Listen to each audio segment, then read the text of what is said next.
कहानी एक तीव्र फुटबॉल मैच के दौरान शुरू होती है जो प्रतिष्ठित FA कप टूर्नामेंट का हिस्सा है। एक कमजोर टीम एक बहुत ही मजबूत प्रतिद्वंद्वी को चुनौती दे रही थी, पेशेवर खिलाड़ियों की उच्च कौशल का प्रदर्शन करते हुए। सारा ध्यान एक दिग्गज की ओर मुड़ गया जिसे द जायंट स्लेयर के उपनाम से जाना जाता था, जिसने असंभव को संभव कर दिखाने के लिए प्रसिद्धि प्राप्त की थी।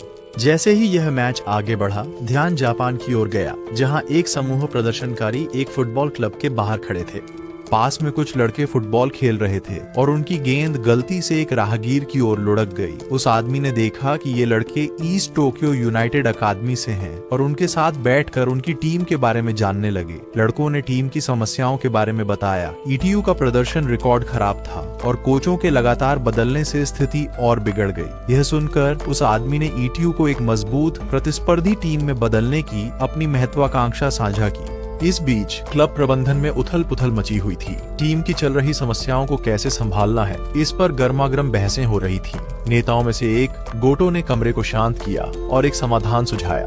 क्लब को एक ऐसे व्यक्ति की जरूरत थी जो चीजों को बदल सके। वह व्यक्ति था तात्सुमी, उनका पूर्व कोच। तभी तात्सुमी ने अचानक उपस्थिति दर्ज कराई। हालांकि हर कोई उनकी वापसी से खुश नहीं था, ना गुस्से में थे। उन्होंने तात्सुमी पर क्लब को एक दशक पहले छोड़ने के लिए विश्वासघात का आरोप लगाया। दुश्मनी के बावजूद यह तय किया गया कि तात्सुमी आधिकारिक रूप से मुख्य कोच की भूमिका फिर से संभालेंगे। कई लोगों को उनसे बहुत उम्मीदें थीं, ये विश्वास करते हुए कि वह ETU की खोई हुई महिमा को बहाल करेंगे। तात्सुमी ने वर्षों पहले एक दिल तोड़ने वाले मैच को याद किया, जहां एक तरफ के खिलाड़ी जीत का जश्न मना रहे थे जबकि दूसरी तरफ के खिलाड़ी हार में रो रहे थे। ETU छोड़ने के 10 साल बाद वह इंग्लैंड गए, एक टीम को खरोंच से बनाया और उन्हें FA कप जीतने के लिए नेतृत्व किया। अब वह लौट आए थे ETU के साथ उस सफलता को दोहराने के लिए। उस शाम एक लड़का जिसका नाम कौड़ा था ने कुछ आश्चर्यजनक खोजा। वह खिलाड़ी जिसे उसके पिता सबसे अधिक प्रशंसा करते थे, वही कोच तात्सुमी निकले। उत्साह से भरकर वह अपने दोस्तों को बताने के लिए बाहर दौड़ पड़ा। जबकि प्रशंसक विभाजित थे, तात्सुमी ने अथक परिश्रम किया। उन्होंने पूरी रात मैच की रिकॉर्डिंग का विश्लेषण करते हुए बिताई। टीम के प्रदर्शन को सुधारने के लिए एक रणनीति तैयार की। अगले दिन कई समर्थक तात्सुमी की वापसी का विरोध कर रहे थे। उन्होंने उसे टीम को छोड़ने के लिए दोषी ठहराया जब इसे विदेशी मालिकों को बेचा गया, जिससे इसकी गिरावट हुई। सौभाग्य से मुराकोशी, एक वरिष्ठ खिलाड़ी जिसने तात्सुमी के जाने के बाद टीम को एकजुट रखा, ने हंगामे के दौरान एक मजबूत रुख अपनाया। तात्सुमी अब कार्रवाई के लिए तैयार ने अपनी सहायक यूरी को एक प्रशिक्षण योजना सौंपी। उसने इसे जल्दी से खिलाड़ियों के साथ साझा किया। इसमें शामिल था कि तात्सुमी के मैदान में आने से पहले प्रत्येक खिलाड़ी 30 मीटर की दौड़ कितनी तेजी से दौड़ सकता है, इसका रिकॉर्ड बनाना। अधिकांश खिलाड़ियों ने इस कार्य को बेकार समझा, विशेष रूप से मुराकोशी, जो तात्सुमी के खिलाफ नाराजगी रखते थे। हालांकि योजना आगे बढ़ी और खिलाड़ी दौड़ने लगे, जबकि मात्सुबारा उनके समय रिकॉर्ड कर रहे थे। एक नए खिलाड़ी त्सुबाकी ने सभी को चौंका दिया जब वह चीते की तरह दौड़ा और अधिक अनुभवी मुराकोशी को पीछे छोड़ दिया। यह घटना एक मोड़ साबित हुई। जब तात्सुमी अंततः पहुंचे, उन्होंने अपना परिचय तात्सुमी ताकेशी, 35 वर्ष के, उनके कोच के रूप में दिया। बिना समय बर्बाद किए तात्सुमी ने स्प्रिंट के आंकड़ों की समीक्षा की और टीम को 2 समूहों में विभाजित करके चौंका दिया, अनुभवी और नए खिलाड़ी। उन्होंने घोषणा की कि युवा अनुभवहीन खिलाड़ी मुख्य टीम बनाएंगे। स्वाभाविक रूप से इस निर्णय ने वरिष्ठ खिलाड़ियों में आक्रोश पैदा कर दिया। प्रतिरोध की उम्मीद करते हुए तात्सुमी ने एक चुनौती पेश की। समूह एक त्वरित मैच में आमने सामने होंगे। उन्हें रणनीति बनाने के लिए 15 मिनट दी और कहा कि वह युवा समूह का नेतृत्व करेंगे। अगर वरिष्ठ खिलाड़ी जीतते हैं तो उन्होंने अपनी योजना पर पुनर्विचार करने का वादा किया। आत्मविश्वास और दृढ़ संकल्प के साथ तात्सुमी ने ईस्ट टोक्यो यूनाइटेड क्लब को पुनर्निर्माण की लंबी यात्रा में पहला कदम उठाया।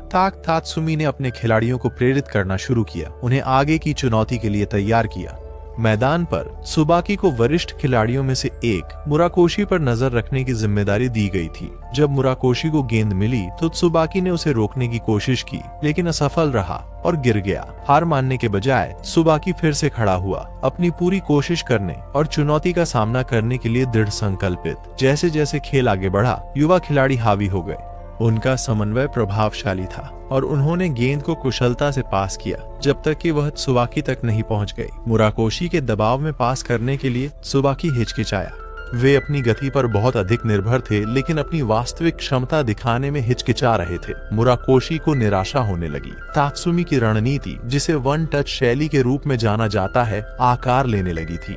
पहले 30 मिनट खेल के बीत गए और मुराकोशी की टीम बिखरने लगी। गेंद के पीछे भागते भागते थक चुके थे। यह स्पष्ट हो गया कि तात्सुमी के युवा खिलाड़ियों का पलड़ा भारी था। तात्सुमी ने जानबूझकर अपनी टीम का चयन उनकी सहन शक्ति और थकान के बावजूद प्रदर्शन बनाए रखने की क्षमता के आधार पर किया था। उन्होंने स्प्रिंट के परिणामों का विश्लेषण किया, उन लोगों को चुना जिन्होंने अपनी पहली और आखिरी दौड़ के बीच थोड़ा अंतर दिखाया, ये सुनिश्चित करते हुए कि वे खेल के दौरान अपनी गति बनाए रख सकते हैं। अब थके हुए मुराकोशी को एक अटल सत्य का सामना करना पड़ा। उनकी टीम तात्सुमी के खिलाड़ियों की ऊर्जा और गति से मुकाबला नहीं कर सकती थी। ये सिर्फ एक मैच से अधिक था। ये आदर्शों का टकराव बन गया। अपने सर्वोत्तम प्रयासों के बावजूद मुराकोशी त्सुबाकी को रोकने में असफल रहे, जिन्होंने कुशलता से उन्हें पार कर लिया। त्सुबाकी ने पेनल्टी क्षेत्र में प्रवेश किया और एक अद्भुत पास दिया। इस कदम ने युवा टीम मजबूत किया। जब रेफरी ने अंतिम सीटी बजाई तो तात्सुमी की अनोखी कोचिंग शैली पूरी तरह से प्रदर्शित हुई। हालांकि मैच ने कई सवाल छोड़े। खेल के बाद एक प्रेस कॉन्फ्रेंस में तात्सुमी ने घोषणा की कि मुराकोशी अब टीम के कप्तान नहीं रहेंगे।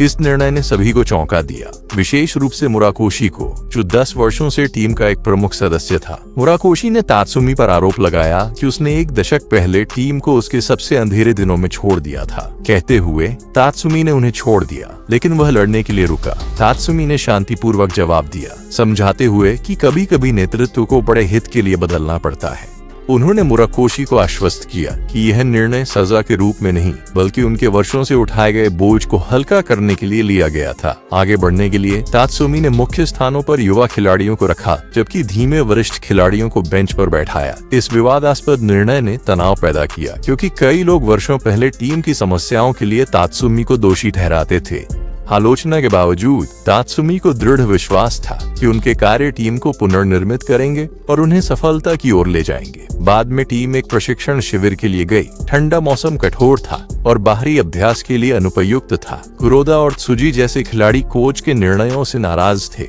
और उन्होंने अपनी निराशा व्यक्त की। तात्सुमी ने नई प्रशिक्षण योजना समझाने के लिए एक बैठक बुलाई।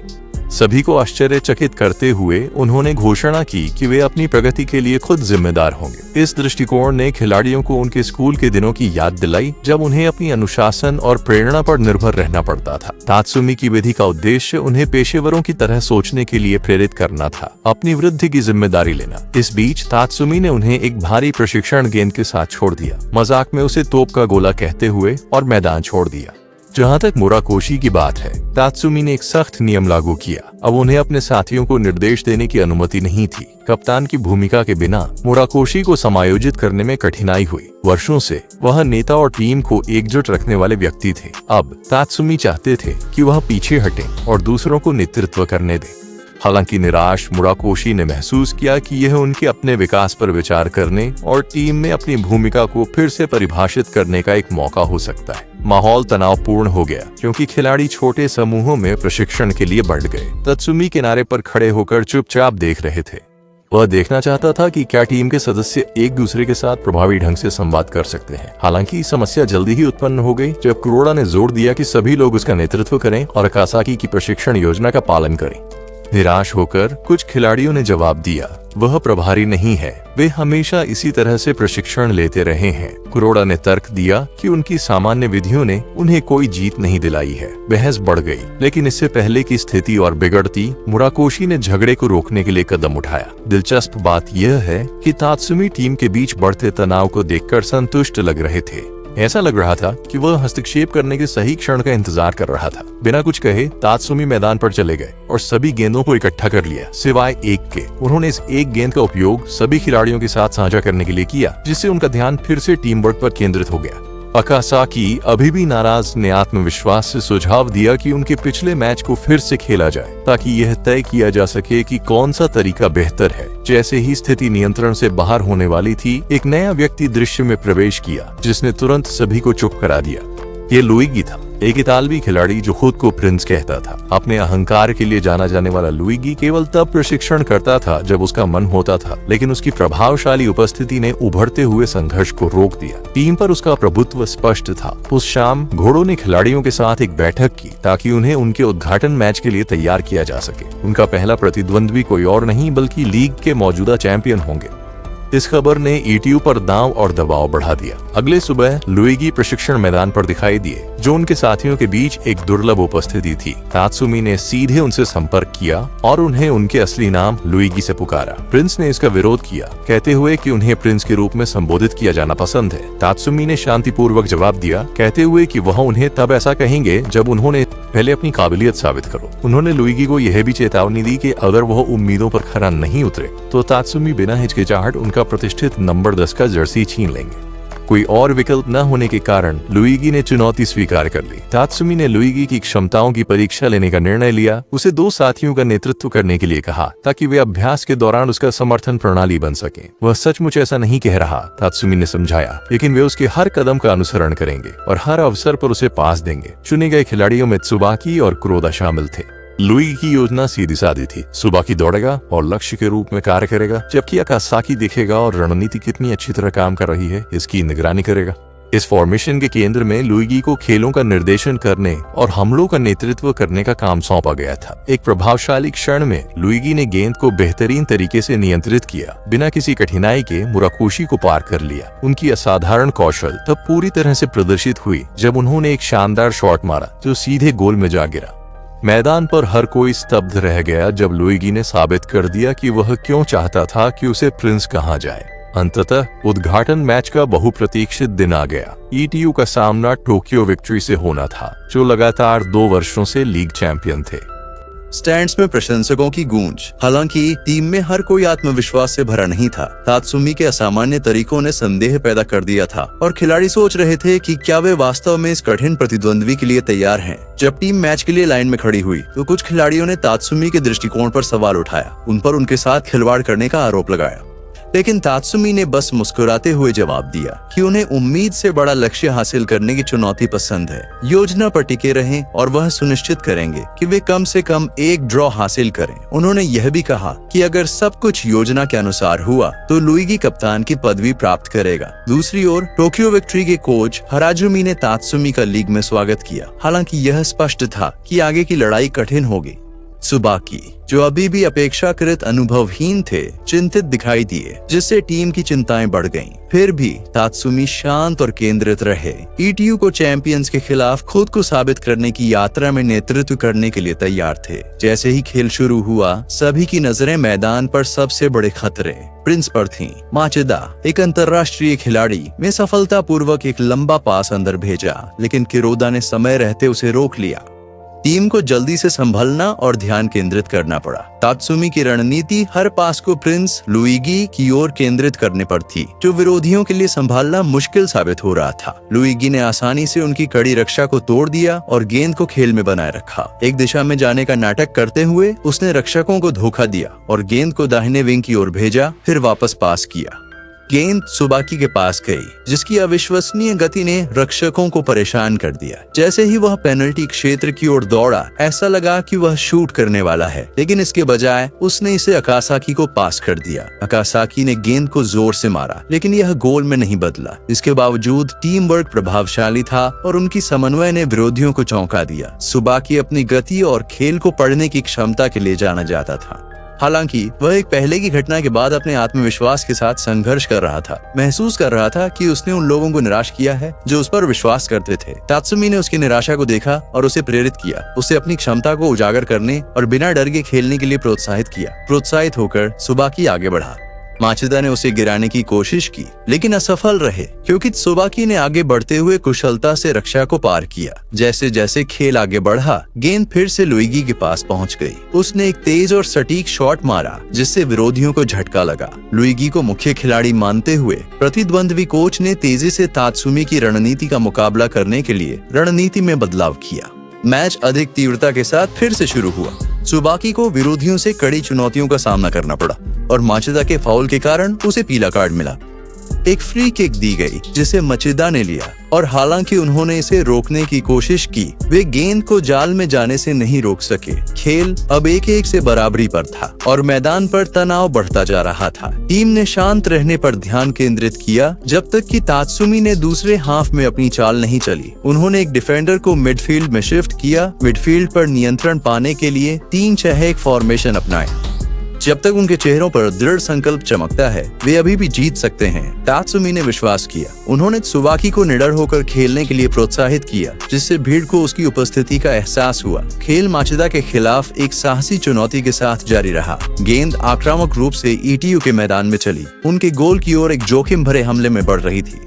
सौभाग्य से इसे रोक लिया गया, जिससे बाएं विंग से एक जवाबी हमला शुरू हुआ। गति और कौशल के साथ खिलाड़ियों ने आगे बढ़ते हुए एक शानदार आक्रामक खेल बनाया। फिर भी स्कोर 0-0 रहा। जैसे जैसे समय समाप्त हो रहा था, 15 मिनट बचे थे और कोच ने टीम की इच्छा शक्ति पर जीत हासिल करने के लिए भरोसा किया। विरोधी लगातार आक्रामक थे, पीछे हटने से इनकार कर रहे थे। इस बीच राजकुमार थका हुआ दिखाई दिया और रक्षा में ज्यादा योगदान नहीं दे रहा था। त्सुबाकी ने एक हमले को रोकने के लिए हस्तक्षेप किया और मुश्किल से गेंद को साफ किया, जो क्रॉसबार से टकराकर बाहर चली गई। केवल 10 मिनट बचे थे और स्कोर अभी भी बराबरी पर था। दबाव बहुत अधिक था। विरोधी टीम ने और जोर लगाया, नेट में गेंद डालने के लिए दृढ़ संकल्पित थी। माचिदा ने फिर से एक चाल चली और हिरोशी ने उसे रोकने के लिए दौड़ लगाई। उसके प्रयासों के बावजूद रक्षा कमजोर पड़ गई और उन्होंने दूसरा गोल खा लिया। अब केवल 5 मिनट बचे थे और टीम पिछड़ रही थी। टीम निराश महसूस कर रही थी। तात्सुमी ने अपने खिलाड़ियों में ऊर्जा और ध्यान की कमी देखी। ऐसा लग रहा था जैसे उन्होंने हार मान ली हो। विपक्षियों ने अपनी बढ़त का उपयोग करके गेंद को अपने कब्जे में रखा और समय को खत्म किया, लेकिन मुराकोशी ने अपनी टीम की मेहनत को बेकार नहीं जाने दिया। उन्होंने अपनी पूरी कोशिश की, अपने साथियों को निराश नहीं करने का संकल्प लिया। जब तात्सुमी ने गेंद को अपने हाथों में लिया तो उन्होंने स्थिति का आकलन किया, हार मानने से इनकार कर दिया। संपूर्ण समन्वय के साथ टीम ने शानदार पासिंग और तालमेल का प्रदर्शन किया। तेज 1-2 खेल ने एक महत्वपूर्ण सफलता दिलाई। बॉक्स के किनारे पर मुराकोशी ने सटीकता से गेंद को मारा, अंतिम क्षणों में बराबरी का गोल किया। वह गोल एक निर्णायक मोड़ साबित हुआ। तात्सुमी ने मुराकोशी को कप्तान का आर्मबैंड सौंपा, उन्हें उदाहरण के रूप में नेतृत्व करने के लिए प्रेरित किया। उनके आदेशों का पालन करें और उन्हें टीम तक पहुंचाएं। तात्सुमी ने चेतावनी दी, अवज्ञा के लिए कोई जगह नहीं छोड़ी। यह यादगार क्षण था, आगे बढ़ने के लिए एक प्रेरणादायक पुकार। क्लब को बाद में एक विशेष लीग प्रेस कॉन्फ्रेंस में आमंत्रित किया गया। काफी मनाने के बाद अंततः तात्सुमी पहुंचे, लेकिन जल्दी ही तनाव उत्पन्न हो गया। आमंत्रितों में से एक फुवा थे, जो क्लब के पूर्व कोच थे। वह टीम के दूसरे डिवीजन में गिरने के लिए जिम्मेदार था और अब नागोया का कोच है। इस बीच पर्दे के पीछे ध्यान क्लब के मालिक तात्सुमी की ओर गया, जिन्होंने ओसाका के कोच का स्वागत किया। तुरंत तात्सुमी को एहसास हुआ कि वह एक प्रतिभाशाली कोच से बात कर रहे थे। जैसा कि हमेशा होता है, तात्सुमी ने अपने भाषण में अन्य कोचों के सामने हास्य और गंभीरता का संतुलन बनाए रखा। उन्होंने आत्मविश्वास से कहा, वे सभी उन्हें हराने के लिए भारी दबाव में होंगे। उन्होंने यहाँ तक कि एक साहसिक बयान दिया, जिसमें नए खेल मानकों का वादा किया और किसी भी व्यक्ति को हराने की कसम खाई जो खुद को पेशेवर कहता है। उनके शब्दों ने अन्य कोचों को पूरी तरह से यह एहसास दिला दिया कि उनकी टीम से कितना खतरा है। बैठक के बाद एक फ्रेंच कोच तात्सुमी के पास आया और बताया कि वे दोनों इंग्लैंड में कोचिंग कर चुके हैं। उसने तात्सुमी को फिश और चिप्स के लिए आमंत्रित किया और वे साथ में निकल पड़े। हालांकि फ्रेंचमैन शहर में रास्ता भटक गया। तात्सुमी, जो मुश्किल स्थितियों से बचने के लिए जाने जाते हैं, ने बस कुछ खाना खरीदा और एक स्थानीय रनिंग गेम देखने चले गए। जिज्ञासु होकर तात्सुमी ने फ्रेंचमैन से पूछा कि वह किसे जीतने की उम्मीद करता है। फ्रेंचमैन ने नीली टीम की ओर इशारा किया, यह समझाते हुए कि स्कोर में पीछे होने के बावजूद उनके पास मजबूत संकल्प और साझा दृष्टिकोण था। कुछ ही देर बाद यूरी ने तात्सुमी को पाया और महसूस किया कि उसके साथ जो व्यक्ति था वह कोई और नहीं बल्कि ब्लैंक राष्ट्रीय टीम का कोच था। आखिरकार नीली टीम जीत गई और ब्लैंक ने तात्सुमी को उसकी टीम के साथ सफलता की शुभकामनाएं दी। तात्सुमी की असली पहचान से अनजान यूरी ने तात्सुमी को उसकी हरकतों के बारे में चिढ़ाया, लेकिन तात्सुमी ने इसे नजरअंदाज कर दिया और अपने कमरे में बंद हो गया।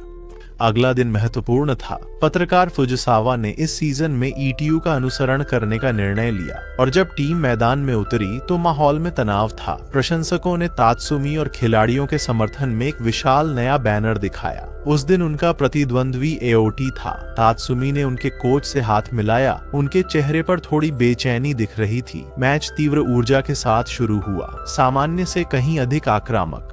दोनों पक्ष बार बार पेनल्टी क्षेत्रों पर हमला कर रहे थे, पहले गोल का दावा करने और दूसरे की मनोबल को तोड़ने की कोशिश कर रहे थे। इस आगे पीछे की कार्रवाई के बीच गेंद को साफ करने के लिए हताश प्रयासों के कारण एक दुर्घटना हो गई। कुरोड़ा ने सोचा कि गेंद हानि रहित है, लेकिन यह फिसल गई और अनजाने में हिरोशी के पास गोल के रूप में पहुंच गई। पहला गोल सिर्फ शुरुआत साबित हुआ, जिसके बाद उनके खिलाफ कुल 4 गोल हो गए। उनकी रक्षा टूट गई और टीम उबर नहीं पाई। जो एक छोटी सी गलती के रूप में शुरू हुआ, वह डर और हिचकिचाहट में बदल गया, जिससे उनकी संरचना पूरी तरह से बिगड़ गई। मैच का अंत विनाशकारी रहा, जिससे प्रशंसक और यहां तक कि पत्रकार फुजिसावा भी गहरे निराश हो गए। कई लोगों ने टीम के खराब प्रदर्शन से खुद को धोखा महसूस किया, खासकर तात्सुमी के साहसिक वादों पर विश्वास करने के बाद। हार के बावजूद कुछ ने अभी भी धैर्य रखने का आग्रह किया, लेकिन टीम के भीतर तनाव बढ़ गया। कुरोड़ा स्थिति से निराश होकर दूसरों को, विशेष रूप से अकासाकी को, उनकी असफलताओं के लिए दोष देने लगे। तात्सुमी ने सब कुछ चुपचाप देखा, फिर घोड़ों से शांत मुस्कान के साथ पूछा, उसे निकालने तक और कितनी हारें चाहिए। यह स्पष्ट था कि उनके मन में एक योजना थी। तीसरे मैच में जाते हुए तात्सुमी ने एक चौंकाने वाला निर्णय लिया। उन्होंने कुरोड़ा और सोजी दोनों को बेंच पर बैठा दिया, हालिया प्रशिक्षण से संबंधित मुद्दों का हवाला देते हुए। उस सत्र की याद में तात्सुमी ने एक फुटबॉल टेनिस खेल का आयोजन किया था, जहां खिलाड़ियों ने जोड़े बनाकर इनाम के लिए प्रतिस्पर्धा की। हालांकि कुरोदा प्रभावित नहीं थे, इसे समय की बर्बादी कह रहे थे, लेकिन मुराकोशी ने हस्तक्षेप किया, सभी को खेल में शामिल होने के लिए प्रेरित किया और अधिकांश खिलाड़ियों ने जोड़ी बना ली। हालांकि कुरोड़ा और सोजी ने भाग लेने से इनकार कर दिया। उस निर्णय के कारण उन्हें अगले मैच में शुरुआती स्थान नहीं मिला। अब वर्तमान में वापस आते हैं। टीम ने सीजन का पहला गोल किया। दुर्भाग्यवश मैच फिर से एक और हार के साथ समाप्त हुआ, 2-1 की हार के साथ। यह उनकी लगातार तीसरी विफलता थी, जिससे प्रशंसक और खिलाड़ी अपनी सीमा पर पहुंच गए। कुरोड़ा निराश होकर टीम छोड़ने पर विचार कर रहे थे। इस बीच सोजी ने उनकी संघर्षरत फॉर्म के बारे में हिरोशी से सलाह ली। तात्सुमी की कोचिंग विधियां लगातार उलझन और आश्चर्य पैदा करती रहीं। उन्होंने कुरोड़ा से कहा कि आरोप लगाने या जल्दबाजी में निर्णय लेने से पहले दूसरों के दृष्टिकोण से चीजों को देखने की कोशिश करें। जबकि यह दृष्टिकोण कुछ लोगों को अजीब लगा, तात्सुमी ने सुधार की आवश्यकता से इनकार नहीं किया। इसके बजाय उसने पहले की तरह ही फुटबॉल टेनिस प्रशिक्षण दोहराने का फैसला किया। गुस्से में कुरोड़ा तुरंत बाहर चला गया, फिर से भाग लेने से इनकार कर दिया। जैसे जैसे कुरोड़ा की निराशा बढ़ी, चीजें अराजक हो गईं। वो टीम की सफलता की गहराई से परवाह करता था और हार की श्रृंखला को सहन नहीं कर सकता था। हिरोशी से परामर्श करने के बाद कुरोड़ा ने उनकी विश्लेषण को ध्यान से सुना। हिरोशी ने उनसे मैचों पर विचार करने के लिए कहा। जब वे दोनों लाइनअप में थे तो उन्होंने खेलों के बारे में क्या देखा? समय स्थिर लगता है। ऐसा लगता है जैसे दूसरे लोग उसे पार करने के तरीके ढूंढते हैं। ये शब्द सुनकर कुरोड़ा विचार मग्न हो गए। जब वे चौथा मैच देखने की तैयारी कर रहे थे, खेल के दौरान यह स्पष्ट हो गया कि समस्या उनकी रक्षात्मक पंक्ति में थी। वर्तमान फॉर्मेशन बहुत आगे था, जिससे हिरोशी पर भारी दबाव था। मिडफील्ड में भीड़भाड़ थी, जिससे विरोधियों को छोटे सटीक पास करने का मौका मिला। इस रणनीति ने अधिक अंतराल बनाए और उनकी रक्षा के लिए खतरा दोगुना कर दिया। लुइगी ने त्सुबाकी को पास देने की कोशिश की, लेकिन त्सुबाकी रक्षा को भेदने में असफल रहे। त्सुबाकी अपराध बोध से दबा हुआ लग रहा था, पहले गोल के लिए खुद को जिम्मेदार मानते हुए। उसे मैदान पर अपना आत्मविश्वास वापस पाना था, जैसे कि टीम को अपनी रक्षात्मक समस्याओं को ठीक करना था। तात्सुमी का मानना था कि उनका असली दुश्मन विपक्ष नहीं था, बल्कि उनके अपने संदेह और गलतियां थीं। इन समस्याओं को हल किए बिना उनका सीजन खत्म हो सकता था। जैसे ही वे सुधार के तरीकों पर चर्चा कर रहे थे, रक्षा की एक और गलती के कारण विरोधी टीम को पेनल्टी किक मिल गई। हिरोशी ने कदम बढ़ाया, इसे बचाने के लिए दृढ़ संकल्पित। हालांकि उसने शुरुआत में त्सुबाकी के शॉट को रोक दिया। गेंद खेल में बनी रही और अंततः जाल में चली गई। उन्होंने अपने उत्साह का उपयोग अपने साथियों को प्रेरित करने के लिए किया, ये वादा करते हुए कि कुरोड़ा की वापसी उन्हें फिर से खड़ा करने में मदद करेगी। हालांकि इस हार के साथ उनकी कुल हार की संख्या 4 हो गई थी जब से सीजन शुरू हुआ था। तात्सुमी ने जोर दिया कि फुटबॉल एक मजबूत रक्षा से शुरू होता है और कुरोड़ा और त्सुजी से टीम को संभालने का आग्रह किया। 5वें मैच में अब दूसरे हाफ में दबाव बढ़ रहा था। एक लंबी गेंद ने उनके गोल को खतरे में डाल दिया, लेकिन कुरोड़ा आगे बढ़े और उसे सफलतापूर्वक रोक दिया। उनकी रक्षात्मक कौशल में स्पष्ट रूप से सुधार हुआ था, जो टीम की नई ऊर्जा को दर्शाता था। मैच बराबरी पर था और प्रतिद्वंद्वी गतिरोध को तोड़ने का मौका तलाश रहा था। एक कॉर्नर किक खतरनाक रूप से गोल के करीब लॉन्च की गई, फिर भी रक्षा फिर से जम गई, इसे साफ करने में विफल रही। दुर्भाग्यवश मैच एक और हार में समाप्त हुआ, जो इस सीजन की उनकी 5वीं हार थी। इसके बावजूद टीम की भावना विकसित होती रही, हार में भी विकास की झलक दिखाते हुए। छठा मैच नागोया के खिलाफ था और दांव बहुत ऊंचे थे। गारा पर भारी दबाव था, हारने पर तात्सुमी के साथ निष्कासन का खतरा था। समस्याएं यही नहीं रुकी। प्रशंसक गुस्से में थे और तुरंत तात्सुमी के इस्तीफे की मांग कर रहे थे। जैसे ही तनाव बढ़ा, गारा ने भीड़ को संबोधित करने की कोशिश की, लेकिन तात्सुमी ने हस्तक्षेप किया। उन्होंने स्थिति को शांत किया और गलतफहमी को सुलझाया, लेकिन असली चुनौती अभी भी बाकी थी। नागोया एक मजबूत टीम थी जिसमें एक शक्तिशाली आक्रमण तिकड़ी थी। मिडफील्डर कार्लोस, फॉरवर्ड जिल्बर्टो और स्ट्राइकर पेपे, तीन ब्राजीलियाई सितारे जो उनके कोच फुवा द्वारा नेतृत्वित थे। क्लब का प्रबंधन इस खतरनाक प्रतिद्वंद्वी को हराने के लिए तात्सुमी पर निर्भर था। हालांकि त्सुबाकी अभी भी पिछले मैचों से अपराध बोध से दबा हुआ था। वह अधिक सोचने से खुद को रोक नहीं पा रहा था और उसकी नकारात्मक मानसिकता उसे पीछे खींच रही थी। तात्सुमी ने सीधे उसका सामना किया। उसने पूछा कि क्या वह टीम के लिए खेलना चाहता है। त्सुबाकी हिचकिचाया, लेकिन उसने स्वीकार किया कि उसे खुद पर ध्यान केंद्रित करने और अपनी ताकतों को फिर से खोजने की जरूरत है। तात्सुमी ने उसे प्रोत्साहित किया, कहते हुए वह यहाँ किसी और से अलग नहीं है, ये मैच अनोखे हैं, इसलिए शुरू में संघर्ष करना सामान्य है। बस अपने सबसे अच्छे रूप में रहने पर ध्यान दें। तैयारी के लिए दृढ़ संकल्पित तात्सुमी ने पूरी रात नागोया के पिछले मैचों का विश्लेषण किया, उनकी रणनीतियों का मुकाबला करने का तरीका खोजने के लिए। इस बीच फुवा खेल को लेकर उत्साहित था, इसे तात्सुमी के साथ पुराने स्कोर को निपटाने का अवसर मानते हुए। मैच के दिन तात्सुमी ने एक आरामदायक दृष्टिकोण अपनाया।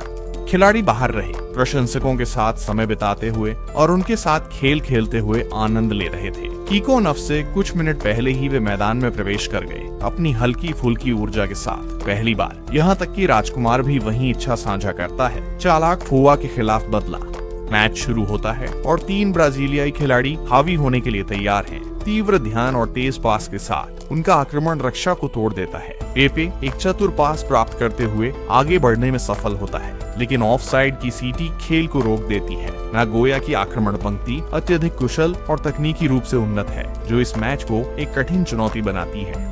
मुख्य बात यह है कि खेल के दौरान उनके फॉरवर्ड्स को मजबूत संबंध बनाने से रोकना है। गेंद प्रिंस के पास है, जो एक काउंटर अटैक शुरू कर रहा है। वह इसे तेजी से पास करता है और यह त्सुबाकी तक पहुंचती है, उसके लिए एक सुनहरा अवसर। इससे पहले कि वो इसका फायदा उठा सके, कार्लोस उसे फाउल कर देता है, जिससे मोमेंटम फिर से नागोया की ओर चला जाता है। कार्लोस अपनी चाल को छुपाते हुए चतुराई से गेंद को पेपे की बजाय बाएं विंग की ओर भेजता है। ये गोल के लिए एक साफ रास्ता बनाता है, लेकिन कुरोड़ा आखिरी क्षण में कदम रखता है और स्थिति को बचा लेता है। इतागाकी कुरोड़ा की मजबूत रक्षा से निराश होकर उसे चिढ़ाता है। इस बीच हिरोशी कॉर्नर किक के लिए तैयार हो रहा है, लेकिन गारा चिंतित होकर देखता है बाएं विंग पर संभावित खुलने की चिंता में। इतागाकी की गति वास्तव में खतरनाक है और पेपे के साथी उसके लिए मौका खोजने की कोशिश करते रहते हैं। नागोया एक और सफलता का प्रयास करता है, इतागाकी के फ्लैंक को निशाना बनाते हुए, लेकिन कुरोड़ा एक दीवार की तरह मजबूती से खड़ा है, उनकी प्रगति को रोकते हुए। घरों में दरवाजे होते हैं और कुरोड़ा के लिए कोई भी अंदर नहीं जा सकता। उनकी कोशिशों के बावजूद इतागाकी कुरोड़ा को पार नहीं कर सकता, जो पूरी दृढ़ता से रक्षा करता है। कॉर्नर किक से खेल फिर से शुरू होता है, लेकिन हिरोशी जानवर की तरह छलांग लगाकर गेंद को पकड़ लेता है। नागोया के हमले को फिर से रोक देता है। कुरोड़ा पूरी तरह से रक्षात्मक खेल खेलता रहता है, कभी भी आक्रामक रूप से शामिल नहीं होता। ये स्पष्ट है कि इतागाकी उसे पछाड़ने का सपना देखता है। कुरोड़ा की सरल और अनाड़ी शैली का मजाक उड़ाता है। हालांकि कुरोड़ा की दृढ़ता बहुत मजबूत साबित होती है। दबाव और अनावश्यक चोट के जोखिम के बावजूद ठोस रक्षा बनाए रखती है। फुवा ने इतागाकी से बात करने का मौका देखा, सुझाव दिया कि वह बाएं विंग पर खेले, भले ही यह उसके लिए नया था। ये मत सोचो कि वह सिर्फ एक स्थिति में महारत हासिल कर सकता है, फुवा ने कहा, यह जोर देते हुए कि सफलता अक्सर विदेशी खिलाड़ियों को मिलाने से आती है। मैच में वापस सेरा खेलने के लिए लौट रही थी। इस बीच जिल्बर्टो ने एक मौका देखा और इतागाकी का उपयोग करके आसानी से आगे बढ़ा, मुराकोशी को पार करते हुए। फिर उसने गेंद को पेपे की ओर उठाया, लेकिन पास जिल्बर्टो की पीठ से टकराकर बाहर चला गया। ये एक शानदार बचाव था, खासकर क्योंकि तात्सुमी ने पहले ही उसे मैदान के अंत तक धकेलने के लिए कहा था, क्योंकि पेपे हमला करने के लिए तैयार था। त्सुबाकी ने कॉर्नर किक के खिलाफ रक्षा के लिए अपने कदम को अच्छी तरह से समयबद्ध किया, लेकिन पहले हाफ में केवल 15 मिनट बचे थे और दोनों टीमें अभी भी बिना किसी गोल के बराबरी पर थीं। ईटीयू ने अपने निर्देशों का पूरी तरह पालन किया, धैर्यपूर्वक अपनी अगली चाल की तैयारी की। उन्हें पहले विरोधी के हमले को रोकने की जरूरत थी और हालांकि बाएं विंग का प्रयास विफल रहा, नागोया के प्रयास और मजबूत होंगे। जिल्बर्टो ने फिर से शूट करने की कोशिश की, लेकिन त्सुबाकी ने उसे रोक दिया, अपनी टीम की रक्षा का भार अपने कंधों पर उठाए हुए। जैसे ही पहला हाफ समाप्त हुआ, ये स्पष्ट था कि दोनों टीमों को कठिन चुनौतियों का सामना करना पड़ा। नागोया अपनी आक्रामक शैली के साथ जारी रहेगा, जबकि ईटीयू अपने दृष्टिकोण पर केंद्रित रहेगा।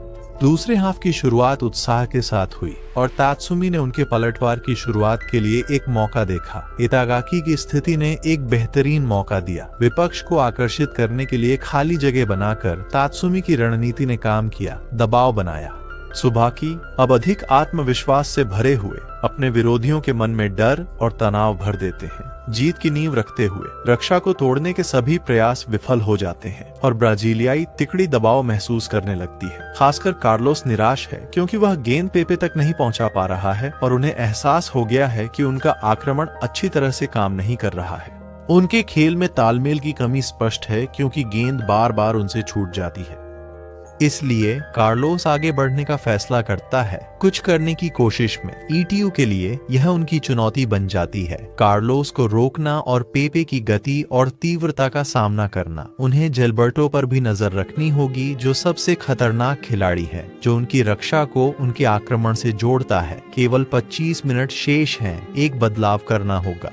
स्कोर अभी भी बराबर है और कार्लोस आगे बढ़ते हुए हमला करने की तैयारी कर रहे हैं, लेकिन शॉट लेने के बजाय वह गेंद को दाईं ओर पास करता है, पूरी तरह से तात्सुमी की चालों को भांपने की क्षमता से अवगत। तात्सुमी इसे आते हुए देखता है और कियोकावा को पास को रोकने के लिए कहता है, जो वह पूरी तरह से करता है। गेंद को पकड़कर एक काउंटर अटैक शुरू करता है। अब गेंद प्रिंस लुइगी के पास है, जो तेजी से गोल की ओर बढ़ता है, सेरा और अकिसाकी के समर्थन के साथ। लुइगी रक्षकों को चीरते हुए आगे बढ़ता है और शॉट लेता है, लेकिन गोलकीपर उसे बचा लेता है।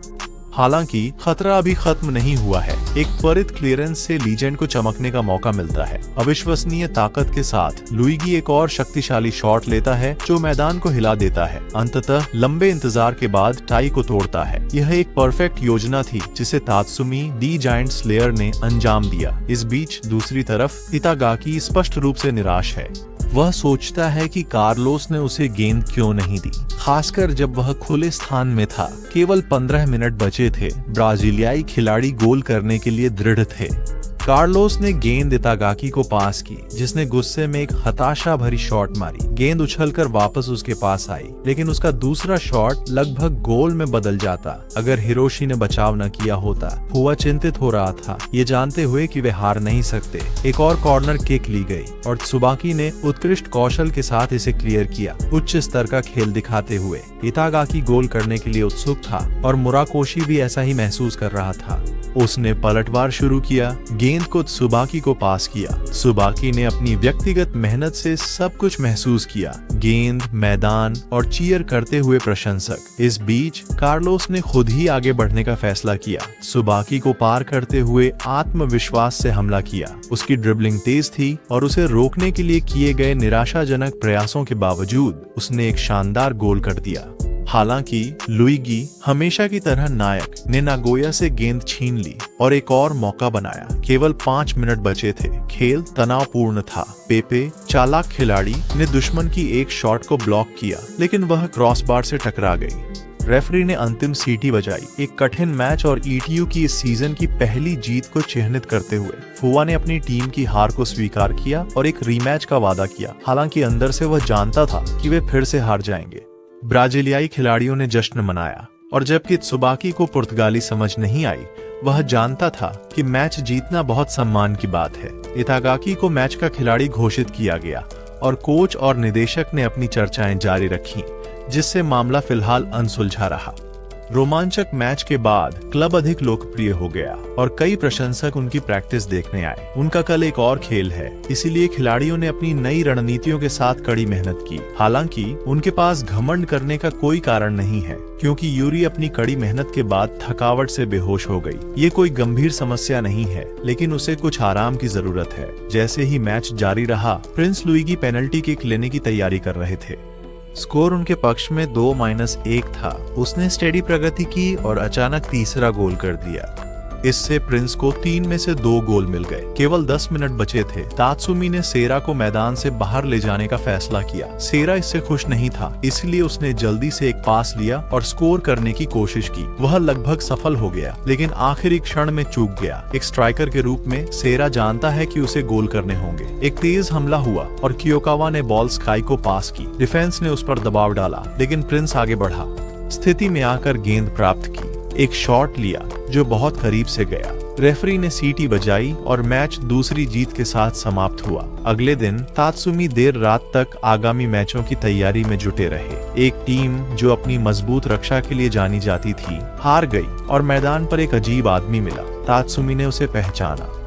यह नात्सुकी था जो उनके साथ प्रशिक्षण के लिए लौट आया था। नात्सुकी ने चोट के कारण केवल आधा सीजन खेला था, लेकिन टीम के अधिकांश गोल किए थे। वह अपने साथियों में बहुत लोकप्रिय था। वह लंबे समय से आसपास नहीं था और तात्सुमी जानता था कि वह टीम में ऊर्जा लाएगा। नात्सुकी घुटने की चोट के कारण बाहर था और लीग के शीर्ष स्कोरर खिताब के लिए खेलना जारी नहीं रख सका, लेकिन वह टीम के लिए एक महत्वपूर्ण खिलाड़ी था। तात्सुमी को फर्नांडो की भी याद आई, जो एक पूर्व अर्जेंटीनी खिलाड़ी थे और क्लब के लिए अच्छा प्रदर्शन नहीं कर पाए थे और क्लब के बहुत पैसे खर्च कर दिए थे, जबकि नात्सुकी एक शीर्ष खिलाड़ी थे और उन्होंने लगभग सभी टीम के गोल किए थे। जब नात्सुकी मैदान पर लौटे तो कोच की ठंडक से वह हैरान रह गए। सेरा को नात्सुकी के वापस आने पर टीम के स्ट्राइकर के रूप में अपनी जगह को लेकर चिंता हुई, खासकर पिछले दिन कोच के उनके प्रति व्यवहार के बाद। क्या वह अपनी जगह बनाए रखने के लिए पर्याप्त अच्छा था? सेरा ने उसका आत्मविश्वास बढ़ाने की कोशिश की। मुराकोशी ने बताया कि नात्सुकी ने अपनी रिकवरी के दौरान क्लब के साथ संपर्क बनाए रखा और उनकी ट्रेनिंग के बारे में जानता था।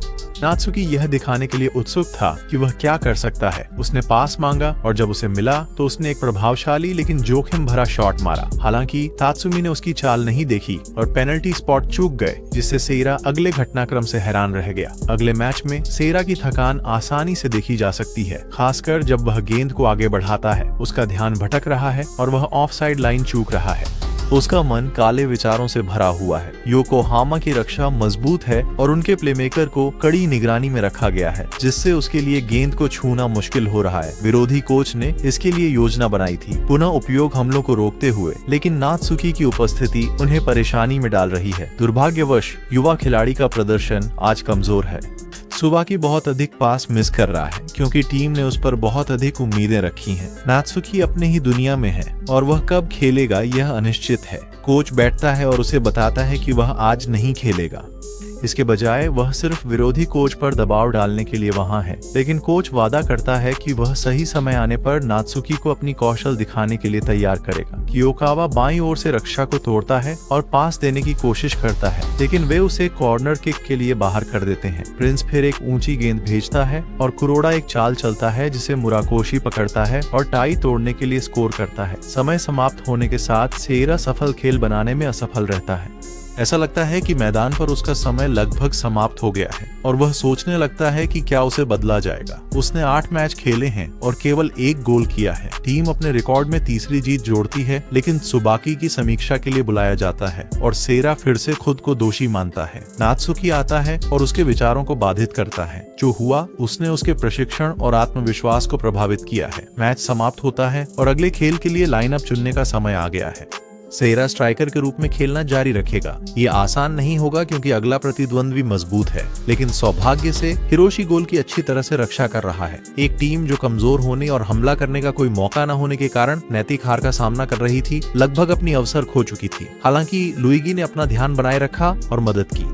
प्रतिद्वंद्वी की रक्षा से सेरा को गेंद पाने के लिए जल्दी करनी पड़ती है और वह लगभग उसे पकड़ लेता है, लेकिन प्रशंसक उसे प्रोत्साहित करने के लिए जयकार करते हैं। जैसे ही वे आगे बढ़ते हैं, सेरा को गेंद पास की जाती है और उसके पास स्कोर करने का स्पष्ट मौका होता है। वह केवल 2 कदम दूर है, लेकिन इस प्रक्रिया में उसे चोट लग जाती है। जांच के बाद सेरा को पता चला कि वह खेल में नहीं खेल पाएगा।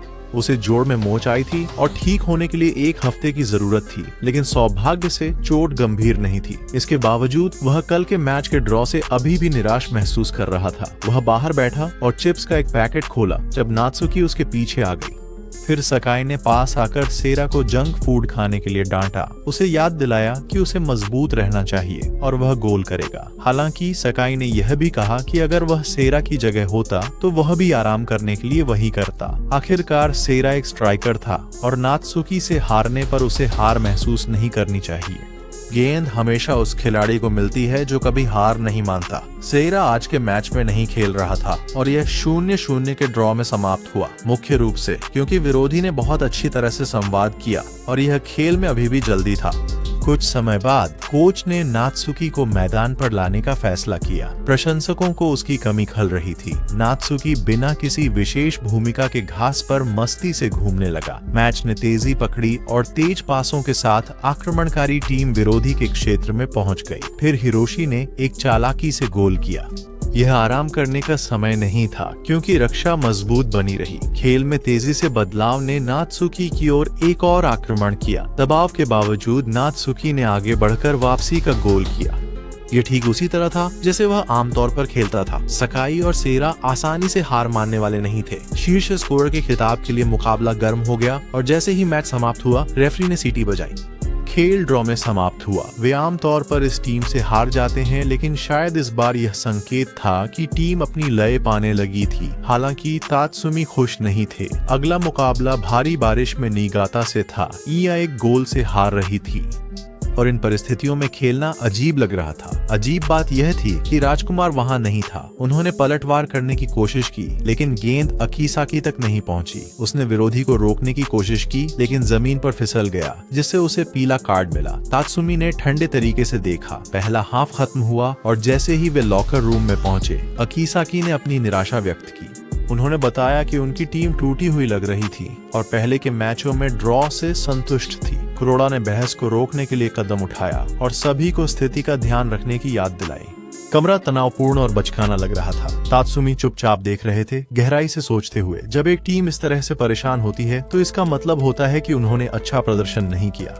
दूसरी ओर जब वे एक कठिन मैच के बाद खुद से संतुष्ट होते हैं तो यह दिखाता है कि वे बदतर से बचने के लिए भाग्यशाली थे। टीम की एकता की कमी स्पष्ट थी और तात्सुमी को विश्वास था कि उन्हें सुधार के लिए बेहतर जुड़ने की जरूरत है। उसने सोचा कि अगर वे एक साथ काम करें, एक दूसरे की भावनाओं और विचारों को समझें, तो टीम एक जीवित, सांस लेने वाली इकाई बन सकती है। ब्रेक के बाद वे मैदान पर लौटे, लेकिन मैच हार गए।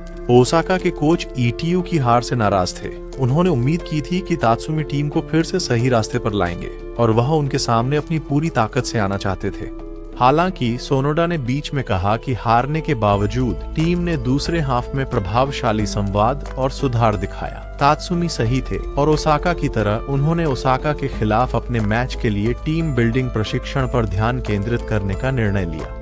मैच की फुटेज ने एक तरफा खेल दिखाया जहां 4 स्ट्राइकरों की आक्रमण पंक्ति ने 8-0 का स्कोर बनाया। तात्सुमी ने एक प्रतिरक्षा रणनीति तैयार की। जब उन्होंने खिलाड़ियों के साथ योजना साझा की तो वे इसकी सरलता से हैरान थे। उसकी योजना 4 स्ट्राइकरों को 4 डिफेंडरों के साथ मिलाने की थी। अगर यह काम करता तो मैच रोमांचक होता। भीड़ उत्साहित हो जाती और इससे उन्हें ओसाका के खिलाफ जीतने के लिए आवश्यक प्रेरणा मिलती। मैच शुरू होने वाला था और ओसाका पहले पहुंचा। 2 स्ट्राइकर कतायामा के बाद डिफेंडर हदाईचाई, साथ ही अंतर्राष्ट्रीय खिलाड़ी शिमुरा, हिरागा, इमाई, कामुरो, डच प्लेमेकर हाउर और सबसे नए स्ट्राइकर कुबोटा। सबसे बड़ा आश्चर्य, हालांकि कोच ब्लैंक की मैच में उपस्थिति थी। अंदर दोनों कोच एक दूसरे को घूर रहे थे, एक दूसरे को समझने की कोशिश कर रहे थे। डुल्फर ने तात्सुमी से पूछा कि वह आज कितना आत्मविश्वास महसूस कर रहे हैं, जिस पर तात्सुमी ने उनके देश हॉलैंड के तापमान के बारे में सवाल किया, यह स्पष्ट करते हुए कि वह कोई दबाव महसूस नहीं कर रहे थे और अपना सर्वश्रेष्ठ देने के लिए तैयार थे। इस बीच अकीसाकी के खिलाड़ी अपने प्रतिद्वंद्वी एडो को पराजित करने के इरादे से तैयारी कर रहे थे। उन्होंने प्रतिद्वंद्वी की रणनीति का मुकाबला करने के लिए अपनी शैली को समायोजित करने की योजना बनाई, लेकिन उनकी टीम अपनी आक्रामक शैली पर कायम रहेगी। जब लाइनअप की घोषणा की गई तो भीड़ ने जोरदार जयकार की। ईटीयू की रक्षा में कोई बदलाव नहीं हुआ, लेकिन नात्सुकी को सिरा के साथ दूसरे स्ट्राइकर के रूप में जोड़ा गया, जो संभवतः उनकी हालिया गुप्त प्रशिक्षण का परिणाम था। दोनों टीमों के वार्म अप खत्म करने के बाद दोनों कोचों ने हाथ मिलाया और डुल्फर ने अपने प्रतिद्वंद्वी के घमंडी रवैये को अगले 90 मिनट में तोड़ने का वादा किया। खेल शुरू होते ही ओसाका ने तुरंत आक्रमण किया। खिलाड़ियों को उनके फॉर्मेशन से आश्चर्य हुआ। सामान्य 4 डिफेंडरों के बजाय उनकी पोजीशन उनकी उम्मीदों से अलग थी। त्सुजी ने कुबोटा पर नजर रखी जबकि कुरोड़ा ने हाउर पर ध्यान केंद्रित किया। शिमुरा ने गेंद हाउर को पास की जिसने फिर इसे दाईं ओर कातायामा को भेज दिया। कियोकावा ने उसे रोकने की कोशिश की लेकिन उसने गेंद को वापस कुबोटा को पास करने का फैसला किया। त्सुजी विंग पर एक लंबा पास इंटरसेप्ट करने में असफल रहे जिससे एक खतरनाक स्थिति बन गई। सकाई के पास स्कोर करने का मौका था लेकिन चूक गए। तात्सुमी ने शांत रहकर स्थिति को नियंत्रित किया। हॉयर ने कुरोड़ा के गंजे सिर का मजाक उड़ाया लेकिन मैच चलता रहा। प्रिंस ने गेंद को विंग की ओर भेजा जहां कुरोड़ा ने उसे पकड़ने की कोशिश की लेकिन असफल रहे। इसके बावजूद इसने रक्षकों में चिंता पैदा कर दी। वे लगातार हमले के तहत थे और आक्रामक चालें करीब आ रही थीं। गेंद तात्सुमी के पास पहुंची जो कुरोड़ा के दबाव में थे लेकिन उन्होंने कुशलता से गेंद को काटा और कातायामा को पास कर दिया। कियोकावा ने उन्हें रोकने के लिए कदम बढ़ाया। वापसी पास को रोकते हुए मैच तीव्र हो रहा था। पहले कुछ मिनटों के बाद डुल्फर ने दबाव बढ़ाने का फैसला किया। उन्होंने पूरे हमले का आदेश दिया। गेंद को मैदान के बीच से जोड़ते हुए पेनल्टी क्षेत्र की ओर भेजा। शिमुरा ने इसे प्राप्त किया लेकिन उनका प्रयास अवरुद्ध हो गया और गेंद खेल से बाहर चली गई। कुबोटा ने इसे प्राप्त किया और त्सुबाकी को पास किया जिसने उसे अवरुद्ध कर दिया। हाउर ने एक लंबा थ्रो किया लेकिन कातायामा ने शॉट के लिए तैयारी की। कियोकावा ने इसे अवरुद्ध किया और हदाइच ने एक शॉट लिया जो कियोकावा के सिर पर लगा। मैच तीव्र बना रहा दोनों टीमों के साथ और स्कोर करने के लिए संघर्ष कर रहे थे। डुल्फर ने गेंद को क्लियर करते समय रक्षा में एक अंतर देखा। रक्षा ढीली हो गई थी और ईटीयू के लिए कब्जे की दर अधिक थी जिससे कुछ ध्यान केंद्रित करने में समस्याएं हुई। अचानक कातायामा ने खुद को कियोकावा के ठीक सामने स्थित कर लिया। तात्सुमी के लिए एक खुला स्थान बना दिया। उसने गेंद को अंतर में पूरी तरह से क्रॉस किया। हेडर के लिए ऊंचा भेजा। गेंद एक अजेय कोण पर गोल में चली गई और ओसाका ने 17वें मिनट में पहला गोल किया। अकासाकी पूरी तरह से गेंद को साफ नहीं करना चाहते थे लेकिन हमले को धीमा करना मददगार था। पहली बार राजकुमार ने अपनी टीम के साथियों को प्रोत्साहन दिया। सभी का ध्यान तात्सुमी की ओर गया, यह सोचते हुए कि उसने क्या योजना बनाई थी। नात्सुकी आगे बढ़े लेकिन बहुत आक्रामक तरीके से और गेंद जल्दी से पलटवार में बदल गई जिसने मुराकोशी को चुप कर दिया। फिर गेंद त्सुबाकी के पास गई लेकिन उसे रक्षा ने रोक दिया। जीनो ने आत्मविश्वास से भरा पास देने की कोशिश की लेकिन चुनौती थी हाउर से गेंद लेना जिसे वह नफरत करता था।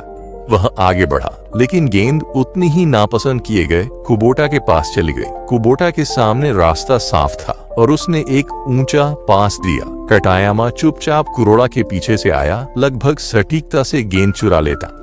रक्षा के पास पहल नहीं थी और वे खुद को एक मुश्किल स्थिति में पाए। कुबोटा हमेशा सतर्क व खिलाड़ी था जिसने गेंद को पुनः प्राप्त किया।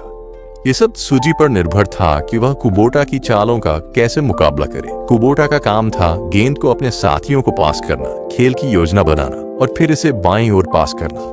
त्सुजी ने अपने प्रतिद्वंद्वी को गलत समझा। ये महसूस नहीं किया कि कुबोटा सिर्फ एक प्लेमेकर नहीं था बल्कि एक महत्वपूर्ण खिलाड़ी था जो अवसर पैदा करता था। जैसे ही पहला हाफ समाप्ति की ओर बढ़ा, लुइगी ने गेंद त्सुबाकी को पास की जो अंतिम 10 मिनट के लिए एक महत्वपूर्ण कदम था। हाउर की नसें दिख रही थीं क्योंकि वह खेल पर ध्यान केंद्रित कर रहा था। दबाव बढ़ रहा था और पहले हाफ की आखिरी गेंद खेल में आई। सेरा ने शॉट लिया लेकिन डिफेंस ने उसे क्लियर कर दिया। मुराकोशी ने बॉल को कंट्रोल किया। हालांकि प्रयास पहले हाफ के समाप्त होने से पहले पूरा नहीं हुआ। स्कोर 2-0 था। तुरंत त्सुजी ने पास आकर अपने साथी खिलाड़ी की आलोचना की कि वह कुबोटा को रोकने में असफल रहा, जैसे कि यह आसान काम था। त्सुजी को लगा कि डिफेंस टूट रहा है और हिरोशी ने सहमति जताई, कहते हुए कि उनकी डिफेंसिव लाइन अस्तित्वहीन थी। ओसाका ने देखा कि रयू हमले में संघर्ष कर रहा था क्योंकि प्रिंस का खेल खराब था और यह स्पष्ट था कि वे हार नहीं सकते थे। जैसे ही हाफ टाइम समाप्त हुआ, तात्सुमी दिखाई दिया और देखा कि कुरोड़ा नाराज था कि रक्षा रणनीति विफल हो गई थी। उन्होंने एक गोल खा लिया था लेकिन तात्सुमी आत्मविश्वास से भरे हुए लग रहे थे। उन्होंने मजाक में पूछा कि क्या वे मैच का आनंद ले रहे हैं, ये संकेत देते हुए कि वापसी से एक यादगार खेल बना सकती है।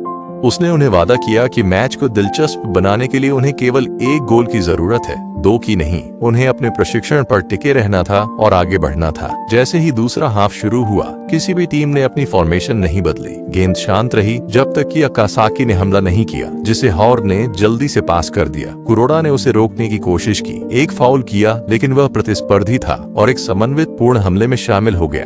अकासाकी ने धक्का देना जारी रखा और गेंद कुबोटा की ओर बढ़ी, जहां त्सुजी ने कदम रखा और उसे दिखाया कि यह आसान नहीं होगा। त्सुजी ने लुइगी को मजबूत पास वापस किया और फिर नात्सुकी की बारी थी चमकने की। लेकिन अकासाकी ने स्थिति के बारे में अधिक सोचा और निर्णायक कदम उठाने में विफल रहे। ओसाका ने निराशा महसूस करना शुरू कर दिया क्योंकि उनकी रक्षा विफल रही, जिससे कुबोटा को आगे बढ़ने का मौका मिला। अब अधिकांश टीम जाग चुकी थी, लेकिन असली समस्या नात्सुकी का प्रदर्शन था। तात्सुमी, जिन्होंने पहले नात्सुकी से कहा था कि उसमें स्ट्राइकर बनने की पर्याप्त दृढ़ता नहीं है, अब उससे विकास की उम्मीद कर रहे थे। लेकिन नात्सुकी की समस्या हमेशा से पासिंग में संघर्ष रही थी, खासकर जब वह प्रिंस से निराश हो जाता था। वह खुद पर ध्यान केंद्रित करने और टीम के लिए खेलने के बीच संतुलन बनाने में संघर्ष कर रहा था। जैसे जैसे दबाव बढ़ता गया, तात्सुमी ने रिजर्व खिलाड़ियों को वार्म अप करने का आदेश दिया, चिंतित थे कि नात्सुकी की लय समस्याएं पैदा कर रही थीं। तात्सुमी के मन में नात्सुकी को यह सीखने की जरूरत थी कि टीम के रूप में खेलना महत्वपूर्ण है। अगर एक स्ट्राइकर केवल अपने बारे में सोचता है तो यह पूरी टीम के लिए खेल को बर्बाद कर सकता है। लेकिन नात्सुकी बार बार गेंद अपने लिए चाहता था। 10 मिनट बीत गए और ओसाका के कोच ने तीसरे गोल का वादा किया। कुबोटा ने गेंद हताके को पास की और मुराकोशी ने सही समय पर अपनी चाल चली। रयू ने काउंटर अटैक शुरू करने की कोशिश की, लेकिन वह असफल रहा और गेंद वापस कुबोटा के पास आ गई। सूजी ने एक उपहास भरी हंसी के साथ आगे का रास्ता साफ देखा, लेकिन एक पल के लिए गायब हो गया। वह समय पर वापस आया और निर्णायक चाल के साथ गेंद को रोक दिया। मुराकोशी ने अपनी गति दिखाई और बदला लेने की कोशिश की। कुबोटा को महसूस होने लगा कि वह मैदान पर कई खिलाड़ियों में से सिर्फ एक है। प्रतिद्वंद्वी के डिफेंडर ने उसे आसानी से रोक लिया। वह तेजी से नहीं चल पाया और हमला बाईं विंग से जारी रहा। नात्सुकी जो कुछ उसने किया था और जो करेगा उसकी समीक्षा करते हुए तैयार लग रहा था। अकासाकी ने अपनी टीम को प्रोत्साहित किया जब सेरा ने शॉट लेने का निर्णय लिया। नात्सुकी दृढ़ था, लेकिन सेरा का प्रयास क्रॉसबार से टकरा गया। यह अभी खत्म नहीं हुआ था। नात्सुकी ने एक अप्रत्याशित गोल के साथ प्रभाव डाला, लेकिन यह कोई साधारण गोल नहीं था। यह एक विद्रोह का बयान था। लुइगी कुछ घमंडी शब्द कहने के लिए तैयार था, लेकिन अकासाकी ने नात्सुकी के योगदान को स्वीकार करते हुए उसे रोक दिया। ईटीयू के लिए 20 कठिन मिनट बचे थे। डुल्फर ने कुबोटा को बाहर करने का फैसला किया। तात्सुमी की योजना कुबोटा पर दबाव डालने और उसे थकाने की सफल रही थी और थकान प्रमुख थी। शिमुरा एक और खतरा था। कम खिलाड़ियों के साथ हमला करने की योजना बना रहा था ताकि किसी भी रिबाउंड को नियंत्रित किया जा सके। एक जोखिम भरा पास बीच से आया और हावर ने प्रयास करने के लिए छलांग लगाई। कुरोड़ा मुश्किल से प्रतिक्रिया कर पाया और गेंद धीरे धीरे गोल की ओर लुढ़कने लगी। आखिरी क्षण में कुरोड़ा ने इसे साफ कर दिया, जिससे हावर की निराशा हुई और उसे पीला कार्ड मिला। थकान ओसाका के खिलाड़ियों को प्रभावित करने लगी और प्रिंस ने उन्हें पूरी ताकत से दौड़ने के लिए मजबूर किया। कुबोटा को बदला जाएगा और कियोकावा ने महसूस किया कि प्रिंस का आभा मंडल रक्षा को डराने लगा था। प्रिंस कमजोर होने का नाटक कर रहा था ताकि उन्हें धोखा दे सके। डुल्फर गुस्से के कगार पर ने महसूस किया कि ईटीयू का लक्ष्य उसकी टीम की रक्षा को तोड़ रहा था। उसने उन्हें पूरे समय पीछे दौड़ते रखा था। अकासाकी मैदान पर संघर्ष कर रहा था क्योंकि प्रिंस ने अपनी सामान्य चालें दिखाई और अविश्वसनीय गति के साथ वह मिसाइल की तरह आगे बढ़ा। अकासाकी की रक्षा पर एक तूफान आ रहा था। फिर हिरागा ने प्रिंस की शर्ट पकड़कर एक बड़ी गलती की। सुबाकी, ज्यादा गर्व मत करो। वह फ्री किक केवल उसकी सहनशक्ति और गति के कारण संभव थी। यह ओसाका के लिए एक आपदा थी। डुल्फर ने हिरागा और हावर को बाहर निकालने का अप्रत्याशित निर्णय लिया, उनकी बढ़त को बचाने की कोशिश करते हुए। हालांकि तात्सुमी ने ओसाका के गर्व पर जोर दिया। अकीसाकी ने फ्री किक ली और हिरागा ने लुइगी की चाल को भांप लिया, एक अलग शॉट की उम्मीद करते हुए। लेकिन जो आया वह एक चालाक पास था खुले खिलाड़ी के लिए और गोल हो गया, जिससे ईटीयू खेल में वापस आ गया। ओसाका के लिए यह अपमान बहुत बड़ा था। उन्होंने स्कोर को बराबर कर लिया ठीक पहले जब विकल्प खिलाड़ी आए। तात्सुमी ने अकीसाकी और त्सुजी को बाहर कर दिया, उन्हें थका दिया और डुल्फर के गर्व को उकसाने की अपनी योजना पर कायम रहे। दोनों टीमों ने अपने 3-3 बदलाव किए, जिसका मतलब था कि सेरा वही खत्म करेगा जो उसने शुरू किया था। वह थका हुआ था, लेकिन जीत के लिए समय खत्म होने तक गेंद को पकड़े रहा। तीसरे गोल की कोई योजना नहीं थी। उन पर एक तेज पलटवार हुआ। कुरोड़ा ने विंग को कवर किया, जबकि मुराकोशी ने कड़ी मेहनत की। अकिसाकी राजकुमार के हमले से डरते हुए तनाव में था। नात्सुकी ने आगे बढ़ने की कोशिश की, लेकिन सेरा ने कमान संभाली। केवल 4 मिनट बचे थे। एक टूटा हुआ खिलाड़ी अपनी सीमाओं को जानता है और सेरा को पता था कि उसे क्या करना है। उसकी गति और ध्यान स्पष्ट थे। मुराकोशी ने गेंद को नियंत्रित किया, उसे त्सुबाकी को पास किया जिसने शॉट मारा, लेकिन उसे ब्लॉक कर दिया गया। प्रिंस ने अपनी पूरी कोशिश की, लेकिन रक्षा मजबूत थी। ये एक क्रूर खेल था, लेकिन गेंद हमेशा उसी का साथ देती है जो कभी हार नहीं मानता। एक हताश हेडर जो परिणाम नहीं बदल सका। क्या मैच था। अंतिम सीटी ने अकिसाकी को बचा लिया। ये एक ऐतिहासिक वापसी थी जिसने डुल्फर के अहंकार को चूर कर दिया। मैच एक अविश्वसनीय मोड़ पर समाप्त हुआ और परिणामों ने दिखाया कि दृढ़ता ने दिन जीत लिया। अगले मैच में त्सुबाकी अकिसाकी को एक शानदार पास देते हैं और एक तेज फिनिश के साथ नात्सुकी स्कोर करते हैं। एक जादुई चाल जो टीम की गति को बनाए रखती है। ईटीयू अपनी तीसरी मैच लगातार जीतता है और अच्छी खबर यह है कि अकिसाकी को राष्ट्रीय टीम के प्रशिक्षण के लिए नामांकित किया जाता है। ईटीयू से अंतर्राष्ट्रीय स्तर पर पहुंचने वाले पहले खिलाड़ी बनते हैं।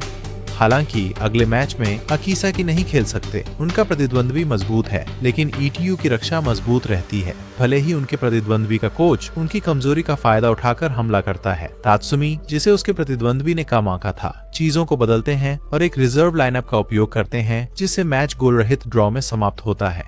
लेकिन मैच ड्रॉ में समाप्त होने के बावजूद अकिसाकी राष्ट्रीय टीम के साथ अपनी प्रतिभा दिखाते हुए चमकते रहते हैं। तात्सुमी आधिकारिक रूप से कुछ समय के लिए एक्शन से बाहर हो जाते हैं। अगले मैच में ईटीयू ने योकोहामा को एक प्रभावशाली जीत में हरा दिया। हालांकि प्रिंस लगभग घायल हो जाता है। तात्सुमी हमेशा अप्रत्याशित एक प्रशिक्षण सत्र के बजाय एक करी पार्टी की योजना बनाता है। वह सभी को एक साथ लाता है और सभी प्रशंसक जश्न में शामिल होते हैं। यह याद दिलाता है कि फुटबॉल सिर्फ खिलाड़ियों के बारे में नहीं है, बल्कि पूरे क्लब और उसके समर्थकों के बारे में है। कोटो यह देखते हुए अपने सपने की सच्चाई को समझता है। एक कमजोर टीम एक मजबूत टीम को हरा सकती है। उन्होंने कुछ असाधारण हासिल किया है और अब जायंट्स क्लब महानता की ओर बढ़ सकता है।